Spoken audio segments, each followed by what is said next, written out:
The affair of the Christmas pudding, I have described just such a feast. It is one of those things that I'm sure will never be seen again in this generation.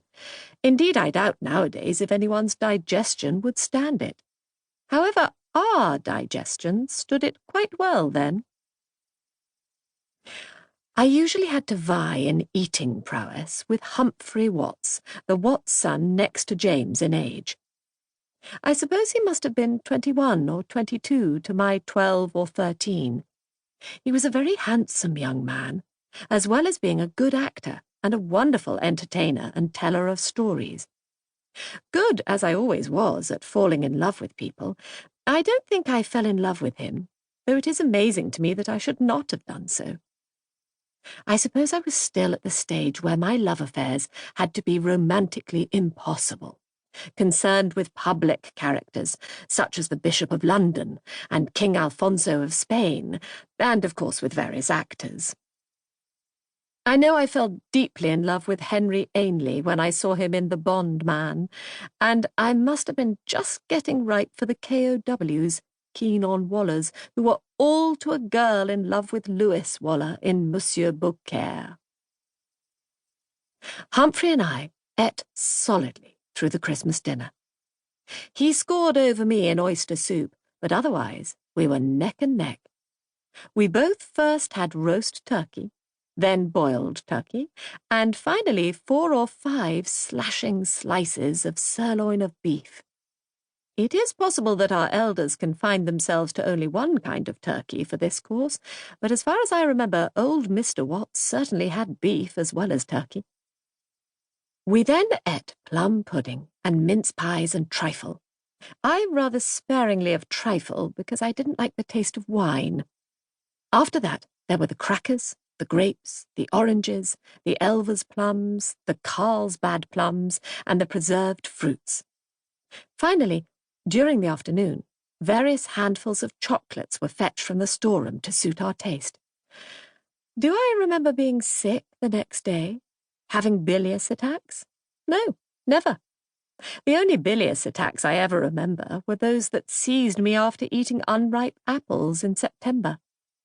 I ate unripe apples practically every day, but occasionally I must have overdone it.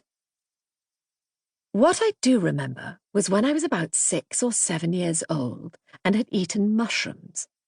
I woke up with a pain about 11 o'clock in the evening and came rushing down to the drawing-room where Mother and Father were entertaining a party of people and announced dramatically, "I am going to die. I am poisoned by mushrooms." Mother rapidly soothed me and administered a dose of Ipecacuanha wine, always kept in the medicine cupboard in those days, and assured me that I was not due to die this time.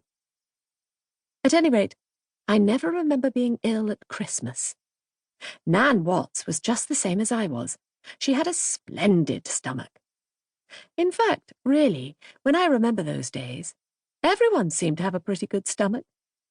I suppose people had gastric and duodenal ulcers and had to be careful, but I cannot remember anybody living on a diet of fish and milk. A coarse and gluttonous age? Yes, but one of great zest and enjoyment. Considering the amount that I ate in my youth, for I was always hungry, I cannot imagine how I managed to remain so thin. A scrawny chicken indeed. After the pleasurable inertia of Christmas afternoon, pleasurable, that is, for the elders, the younger ones read books, looked at their presents, ate more chocolates, and so on. There was a terrific tea with a great iced Christmas cake as well as everything else, and finally a supper of cold turkey and hot mince pies. About 9 o'clock, there was the Christmas tree, with more presents hanging on it.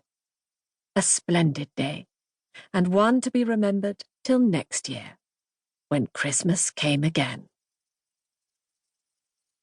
Agatha Christie. 3 Blind Mice. It was very cold. The sky was dark and heavy with unshed snow. A man in a dark overcoat, with his muffler pulled up round his face and his hat pulled down over his eyes, came along.